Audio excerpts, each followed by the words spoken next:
जय हिंद साथियों। आधुनिक भारत के इतिहास में इसमें हमने कैबिनेट मिशन तक पढ़ा।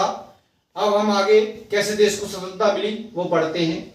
एक सैकड़ों वर्षों तक संघर्ष रहा और उस संघर्ष और आंदोलन के परिणाम स्वरूप हमें देश आज़ादी तो मिली, लेकिन उस आज़ादी के साथ हमें बहुत बड़े जख्म मिले। लाखों लोग दंगे हुए देश के अंदर, जिसमें लाखों लोग मारे गए और लाखों बेघर हो गए, क्योंकि देश को अंग्रेजों ने ऐसी चाल चल दी कि देश को दो भागों में बांट दिया गया, जिसमें देश को आजादी मिली 15 अगस्त 1947 को, और उससे एक दिन पहले ही उन्होंने पाकिस्तान का निर्माण कर दिया, यानी देश के दो हिस्से कर दिए 14 अगस्त को, यानी उसको उन्होंने एक दिन पहले ही आजाद कर दिया। भारत को दो हिस्सों में बांट दिया। ये हमारा पश्चिमी पाकिस्तान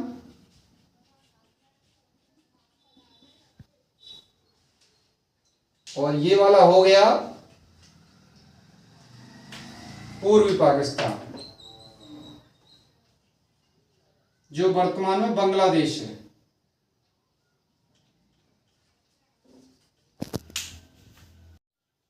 पूर्वी पाकिस्तान जो वर्तमान में बांग्लादेश है। पाकिस्तान को दो हिस्सों यानी देश बांटा, और इस तरीके से बांटा कि उसको इधर भी बना दिया उधर भी बना दिया।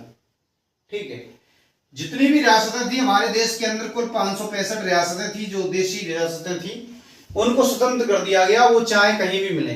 हालांकि ज्यादातर रियासतें भारत में ही मिली, लेकिन जूनागढ़ की रियासत जो गुजरात में थी और एक हैदराबाद की रियासत, ये दोनों रियासतें जो थी, उनके नवाब थे वो पाकिस्तान में जाना चाहते थे, लेकिन एन केन प्रकार उनको मिला लिया गया सरदार पटेल के द्वारा।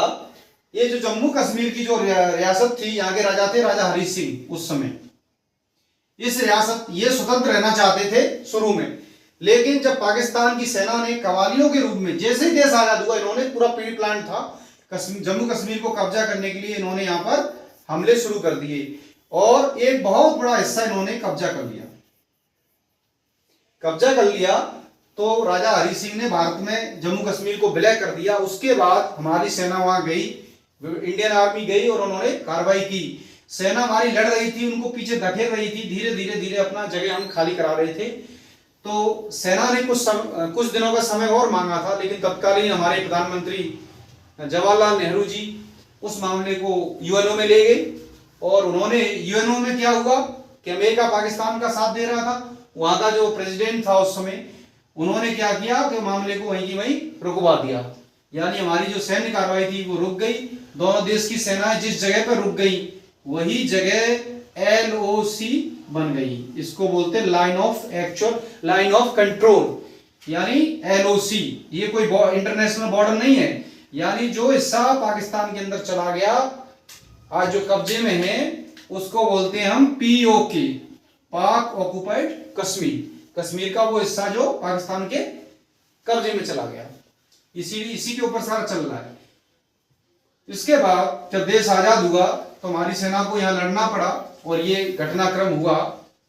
उसके बाद 1961 में यहां पुर्तगालियों का राज्य था, गोवा। ये क्या है? गोवा। इस गोवा पर पुर्तगालियों का अब तक आधिपत्य था।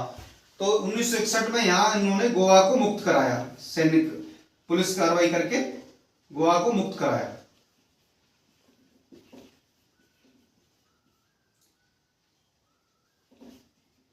गोवा को आजाद कराया। इसके एक साल बाद 1962 में भारत चीन युद्ध हुआ।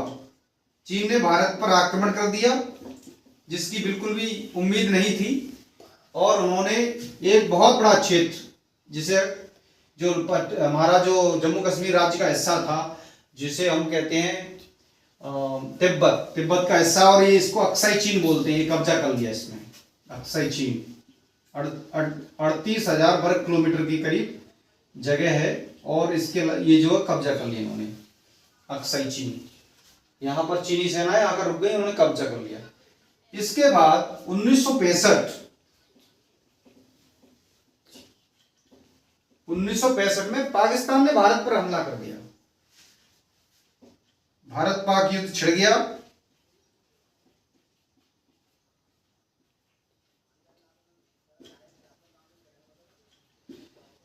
इस युद्ध में भारतीय सेनाएं लाहौर तक चली गई थी, लड़ते लड़ते वहां तक हमारी फौज पहुंच गई थी और इसमें भारत की विजय हुई। लेकिन तत्कालीन जो प्रधानमंत्री श्री लाल बहादुर शास्त्री थे, उनको अंतर्राष्ट्रीय दबाव में रूस में एक जगह थी ताशकंद, पहले रूस में था वो जगह, ताशकंद में एक समझौता करना पड़ा जिसमें हमें जीता हुआ जगह वापस करनी पड़ी और उसकी वजह से उनकी मृत्यु हो गई। उनको बहुत बड़ा सदमा लगा, ऐसा कहा जाता है। सच्चाई क्या है ये तो भगवान जाने। 1971 में क्या होता है, ये पश्चिमी पाकिस्तान और पूर्वी पाकिस्तान जो है, इन दोनों हिस्से पाकिस्तान के थे, इनमें चुनाव होते हैं और चुनाव में यहाँ का जो अवामी लीग पार्टी थी उसके जो अध्यक्ष थे शेख मुजीबुर रहमान, यानी जो हमारी शेख हसीना है इस समय, जो अभी 28 भारत भाग के आई है वहां से, बांग्लादेश से, उनके पिताजी वो थे। वो चुनाव जीत जाते हैं और उनको प्रधानमंत्री बनना था, लेकिन वहाँ की जो जनरल था उस समय उसने उनको नज़रबंद कर दिया और वहाँ जो है बांग्लादेश जो है पूरी पाकिस्तान के अंदर अत्याचार शुरू कर दिए, लाखों लोगों को मार दिया और तमाम जो कर सकती थी सेना ने अत्याचार किया, कुचला लोगों को। लाखों की संख्या में लोग भारत में शरण ले रहे थे। इसको देखते हुए भारत सरकार ने वहाँ पर अपनी सेना भेजी, क्योंकि उसको बांग्लादेश को आज़ाद कराया। और ये जो युद्ध है बहुत ही महत्वपूर्ण युद्ध है सैन्य इतिहास के अंदर। 1971 के युद्ध में भारत की जीत हुई और भारत ने बांग्लादेश के अंदर 93,000 सैनिकों को, 93,000 पाकिस्तानी सोल्जर्स को सरेंडर कराया था। बहुत बड़ी संख्या होती है। जनरल जगजीत सिंह अरोड़ा थे इस समय ईस्टर्न कमांड के जो आर्मी के चीफ थे, और जो चीफ ऑफ आर्मी स्टाफ थे, जनरल उस समय जो सेनाध्यक्ष थे जनरल SFJH के मानिक शाह थे। और पाकिस्तान ने इसी समय भारत पर आक्रमण कर दिया। युद्ध की आशंका पूर्व में ही थी कि युद्ध हो सकता है, क्योंकि स्थिति ऐसी बन गई थी। हमारी सेना तैयार थी। हमारी सेना ने वहां जो आंदोलनकारी थे उनकी एक सेना थी, उसको कहते थे मुक्ति वाहिनी, उनको सहायता दी। और इंडियन आर्मी जब बांग्लादेश के अंदर ऑपरेशन किया, दोनों फ्रंटों पर लड़ी, फौज यहाँ लाहौर तक पहुंच गए और इधर जो है हमारी सेना ने 93,000 पाकिस्तानी सोल्जर्स को सरेंडर कराया। बुरी तरह पाकिस्तान की हार हुई और एक नए देश का जन्म हुआ जिसको हम बांग्लादेश कहते हैं।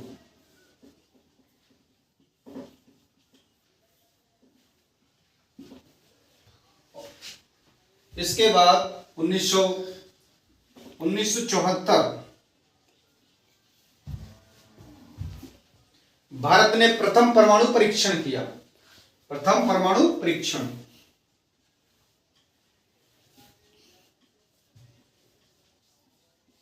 जिसका नाम था लाफिंग बुद्धा, जिसको नाम दिया गया लाफिंग बुद्धा।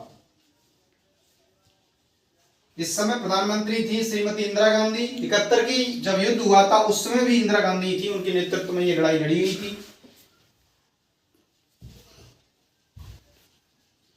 तमाम अंतर्राष्ट्रीय हमने प्रतिबंधों का सामना किया, लेकिन अपने आप को सशक्त बनाया। उसके बाद 1975 में जो सिक्किम था वो एक राजतंत्र था। तो वो जो छोटा सा राज्य है ये सिक्किम, इसको 1975 में भारत में मिलाया गया जनमत संग्रह कराकर। और 1975 में ही श्रीमती इंदिरा गांधी ने आपातकाल लगाया था देश के अंदर।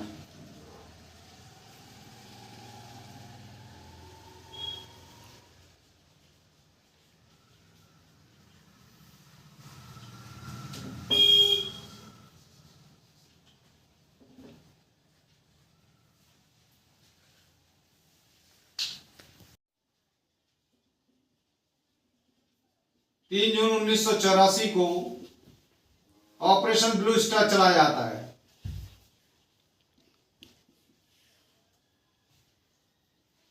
श्री हरिमंदिर साहिब, जिसे हम स्वर्ण मंदिर कहते हैं, उस पर कुछ सिख चरपंथियों ने, जिन्हें कुछ आतंकवादी थे जो उसमें अंदर घुस गए थे, बैठ गए थे कब्जा करके। तो ऐसी परिस्थितियां बन गई कि उन्होंने ऑपरेशन ब्लू स्टार चलाकर उनको वहां से खाली करवाया। जिसके कारण सिख नाराज हो गए और 31 अक्टूबर 1984 को श्रीमती इंदिरा गांधी की हत्या उनके बॉडीगार्ड्स ने ही कर दी थी। इसके बाद राजीव गांधी को प्रधानमंत्री बनाया गया देश का। 1987 में जब राजीव गांधी प्रधानमंत्री थे, श्रीलंका के अंदर हम एक शांति सेना भेजी गई, इंडियन आर्मी, जिसका नाम था IPKF-SL, Indian peace keeping force in Sri Lanka. यानी भारतीय सेना शांति सेना के रूप में श्रीलंका में गई थी। श्रीलंका जो देश था उसमें हमारे कुछ तमिलनाडु के लोग, भारतीय लोग अंग्रेज ले गए थे और वहां जाके वो बस गए थे, तो उनकी संख्या बढ़ गई। और जब देश आज़ाद हुआ, श्रीलंका जब स्वतंत्र हुआ, तो उनको अधिकार नहीं मिले। जब अधिकार नहीं मिले तो वहाँ आंदोलन हुए और एक संगठन खड़ा हुआ जिसका नाम था LTTE, लिबरेशन टाइगर्स ऑफ तमिलीलम। इसकी फुल फॉर्म है, ये पूछ ली जाती है एग्जाम में, लिबरेशन टाइगर्स ऑफ तमिलीलम।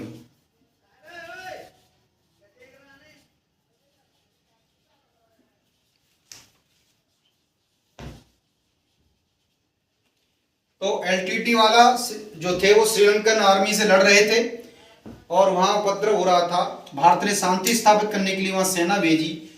श्रीलंका सरकार और भारत सरकार यानी इंडिया, श्रीलंका और LTT, इन तीनों के बीच में एक त्रिपक्षीय समझौता हुआ, जो भी समझौता, लेकिन दुर्भाग्य से ये समझौता LTT वालों ने तोड़ दिया, जिसके कारण हमारी सेना को अपने लोगों के खिलाफ श्रीलंका में जाकर लड़ना पड़ा। इस ऑपरेशन का नाम था ऑपरेशन पवन, OP पवन।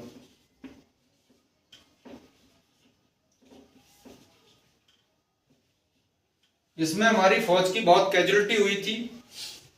इसी साल 1987 को सियाचिन पर भी सेना ने कार्रवाई की,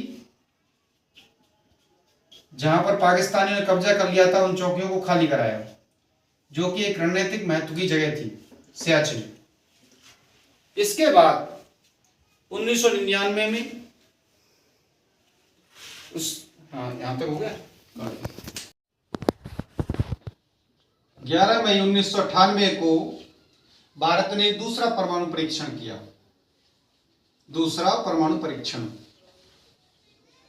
इस समय माननीय श्री अटल बिहारी वाजपेयी प्रधानमंत्री थे।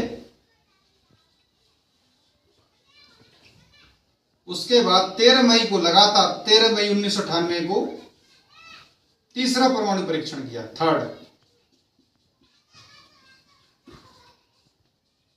इसके बाद भारत को अनेक आर्थिक प्रतिबंधों का सामना करना पड़ा, लेकिन उन सबको हमारे प्रधानमंत्री जी ने हमने बड़ी सफलतापूर्वक सामना करते हुए देश को आगे बढ़ाया, इन सबको झेलते हुए परमाणु शक्ति सब। इससे पहला जो परमाणु परीक्षण हुआ था वो 18 मई 1974 को हुआ था। 18 मई को ही होगा, 18 मई को। 1999 में ये जो जम्मू कश्मीर है, यहाँ एक कारगिल सेक्टर है, द्रास, कारगिल और बटालिक। यहाँ पर हमारे जो क्षेत्र है, इसमें पहाड़ियों पर पाकिस्तानियों ने अपना कब्जा कर लिया, वहाँ पोस्ट बना ली। वहाँ एक एग्रीमेंट था, दोनों देशों की सेनाएं नहीं जाती थी, क्योंकि वहाँ सर्दी में ज़्यादा टेम्परेचर लो हो जाता है, बहुत ज़्यादा। लेकिन उसको तोड़ते हुए उन्होंने चुपचाप ये काम कर लिया। जब पता चला तो 26 मई 1999 को ऑपरेशन विजय नाम से सेना ने कार्रवाई की, जिसका नाम ऑपरेशन विजय रखा सेना ने, इंडियन आर्मी ने, और इसको कारगिल युद्ध के नाम से भी जानते हैं। एयरफोर्स का नाम था ऑपरेशन सफेद सागर।